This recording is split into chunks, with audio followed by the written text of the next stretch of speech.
Hey everybody, welcome to another episode of Get Out and Explore with John. Today I've made it all the way to the Green Mountain state of Vermont. And I am currently in Montpelier, which is the capital city of Vermont, standing in front of the Capitol building here. So I thought while I was visiting I would like to do a tour and review of the state capitol building here. So let's go explore the state capitol of Vermont. Before we start our tour, let's go over a little history of the Green Mountain State. Vermont joined the Union in March of 1791 as the 14th state, the first state added to the Union after the original 13 colonies. After that, the state did not have a set capital, as the state legislature moved from town to town every 2 years until it was decided that Montpelier would be the permanent capital in 1805. The first state house was a wooden structure constructed in 1808 in the traditional New England meeting house style and stood just down the hill from the location of the current capitol. As the state continued to grow, a new second state house was built between 1833 and 1838. It stood where the current and third state house sits today. It was a more sizable structure with both Greek and Roman influences, though it lasted only 2 decades as it was largely destroyed by a fire in 1857. Then an even larger third state house replaced it in 1859. Its design is that of the Italian Renaissance Revival style. In the late 20th century, it was painstakingly restored to its original mid-19th century look. The Capitol building and its grounds sit on State Street, 1 block north of the Winooski River on the western edge of downtown Montpelier.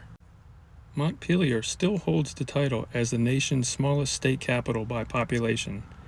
As of the 2010 census, its population was still less than 8,000 people. Here's a fun fact about Montpelier. Due to its small size and the residents' preference for local business and city planning rules barring chain restaurants within the city limits, Montpelier remains the only state capital without a McDonald's. The building is open to visitors with few restrictions, whether the legislature is in session or not. The Representatives Hall is even used for evening concerts named Farmers' Nights during the winter months. During the warmer weather, the public lawn is used for concerts by the Vermont Symphony Orchestra and other municipal bands from around the state. Out here on the front grounds of the Capitol building, they got a gun off of a Spanish ship that was sunk in the Battle of Manila Bay on May 1st, 1898.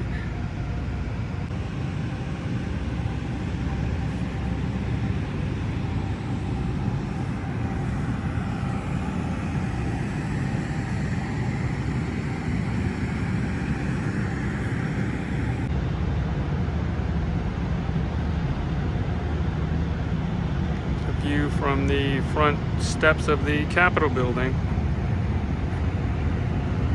It looks like they have most of the damage cleaned up from the floods that ran through downtown Montpelier about a month or so ago. Pictures online looked pretty bad, but it looks like, from what I could tell driving in, they got most of it cleaned up now. There's only a few areas that still have work being done. The south facade of the building is the main entrance of the Capitol and is adorned with its Doric portico that was the only portion of the building salvaged from the 1857 fire that destroyed almost the entire previous Capitol building. The wooden dome, which can only be viewed from the outside, is 57 feet tall and is sheathed in copper covered with 24-karat gold leaf. The dome is topped by a statue that goes by the name Agriculture, a representation of Ceres, the Greek goddess of agriculture, and is also made of wood. The original wooden figure had rotted to the point of almost collapsing by 1938, so it was replaced with a new carving made of a more durable mahogany. This dome is one of the few examples in the United States of a dome of this size that cannot be accessed from underneath, as it sits directly over the House of Representatives chambers. So exiting the left of the Capitol building, just come out the doors, little plaza here. You have a statue of Thomas Chittenden, who was the first governor of Vermont. 1778 to 1789.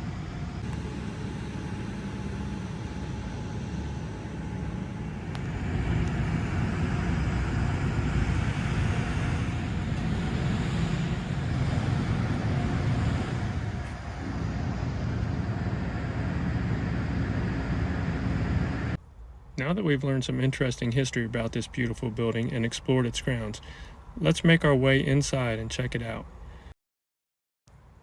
As I make my way up the stairs, I'm greeted by these imposing double doors that are made of solid pine. They were painted and then coated with a metallic powder to appear bronze. Yeah, right outside the front door of the Capitol building is a statue of Ethan Allen, who was the leader of the Green Mountain Boys. The statue depicts him at the Battle of Ticonderoga. And on the opposite side of the main entrance to the Capitol building, they got a old cannon here with a artillery box drawn behind it. Not sure what size this is. Probably looks like about a 8-pounder. But wow, pretty cool looking.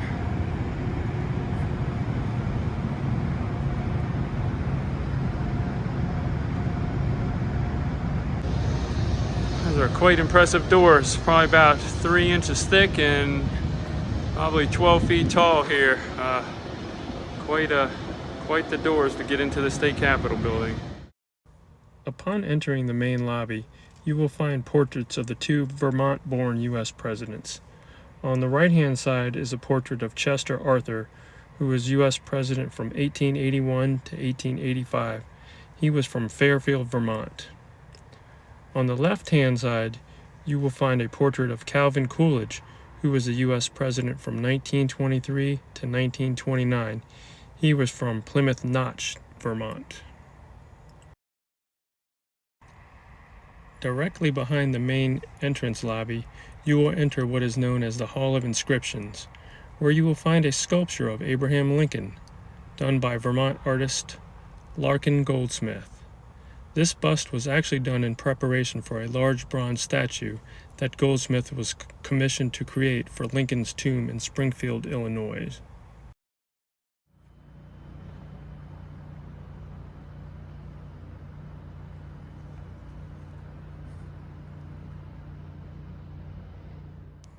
Additionally, the hall features 8 monumental tablets incised with quotations about the distinct nature of Vermont's culture and heritage.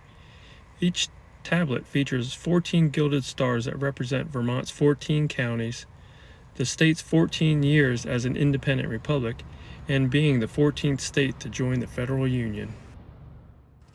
The main lobby has one other painting of significance. It is a portrait of Vermont native Admiral George Dewey on the bridge of his flagship during the Battle of Manila Bay. This completes the circle of the gun that we saw out on the front lawn that was taken during the same battle. On each end of the lobby, flanking the portraits of the presidents from Vermont, you will find exhibits in each of the grand staircase nooks. The one on the left is a celebration of the Abenaki Indian tribes' recognition as the native peoples of the state of Vermont. The exhibit in the grand staircase to the right is a celebration and display of the women of the State House and their contributions to the state of Vermont's history.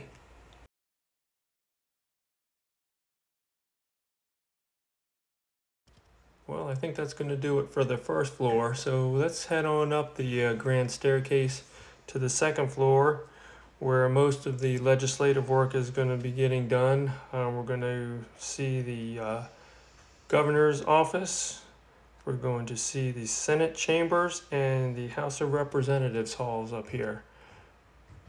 But first, we are going to start with the Cedar Creek reception room. This room has also been restored to its mid-19th century look, and it features a dominating 10-foot by 20-foot painting, the largest painting in Vermont, named The Battle of Cedar Creek. It was painted by Julian Scott in 1874, and it depicts the Battle of Cedar Creek during the American Civil War, and was painted specifically for the Vermont State House. All right, the painting that we see here is called the Battle of Cedar Creek. The 1st Vermont Brigade was involved in the conflict on October 19th, 1864. And here's a little bit of information about the battle itself. You care to stop the video and read and learn a little bit more about it. I just noticed when I was looking at the painting here, in each corner they have a shield in honor of one of the battles of the Civil War here. Maybe these are ones that Vermont Brigade fought in Gettysburg. And over on the other side, Battle of Wilderness in Virginia.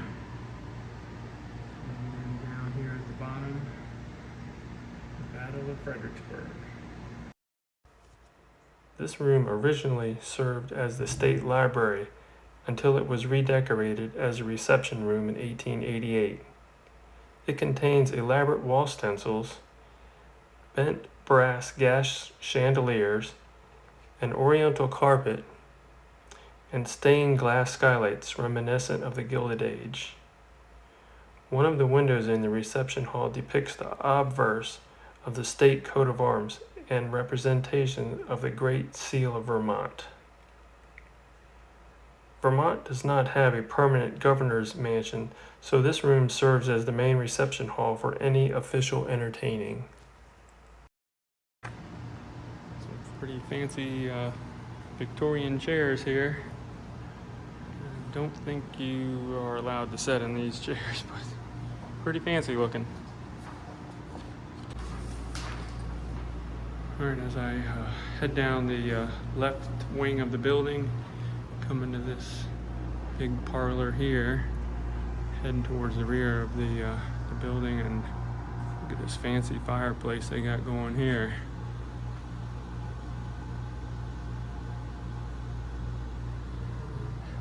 Looks like maybe the state seal here. Vermont, freedom and unity.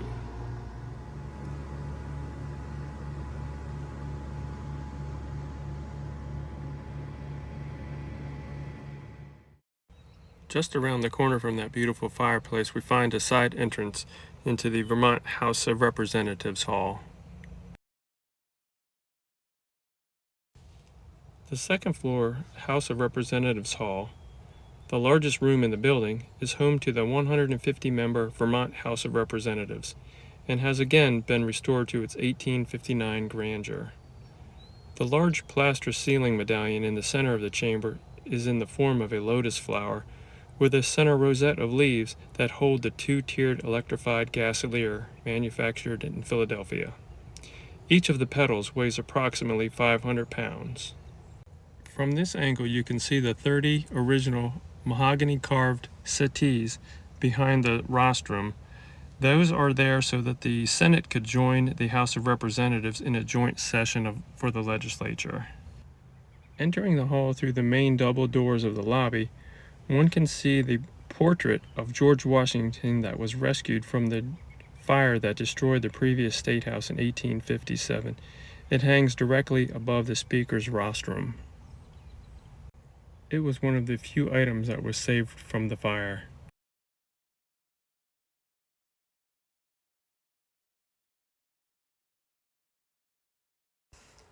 Next, we visit the Ceremonial Governor's Office, which is located in the west wing of the second floor and has also been meticulously restored to its original 1859 appearance by Friends of the Vermont State House.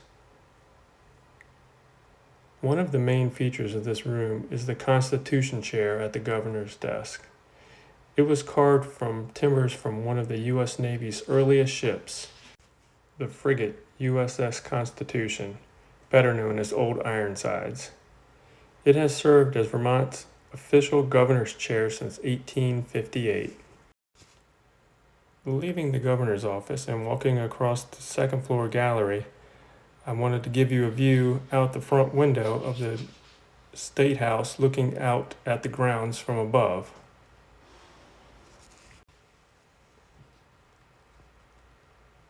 As we continue our way across the gallery, we come to a nice display that goes over Vermont's involvement in the Civil War. Okay, and from the main lobby here on the second floor, down to the right, we have the Senate chamber. So let's go and check that out.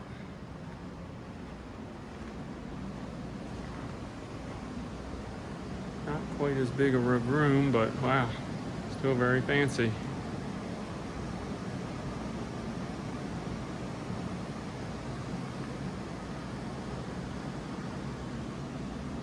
Here's seating for spectators.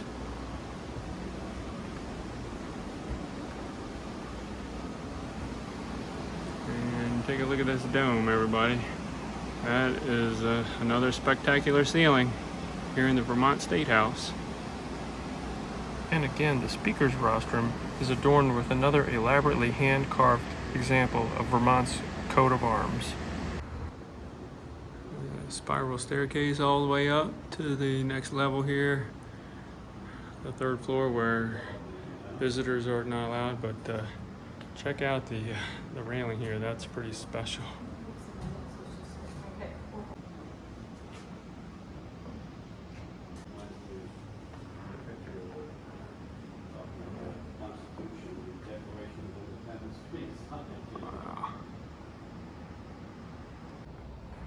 As I make my way back down to the main level, there's one more thing that I wanted to share with you about the floor in the main lobby here.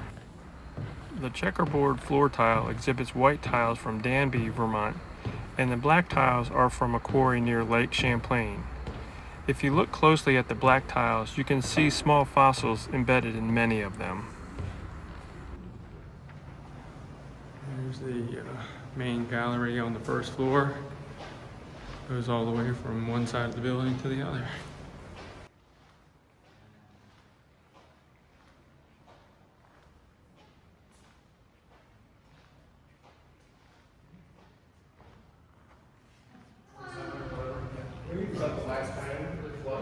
Some little bit of information about the State House itself right here.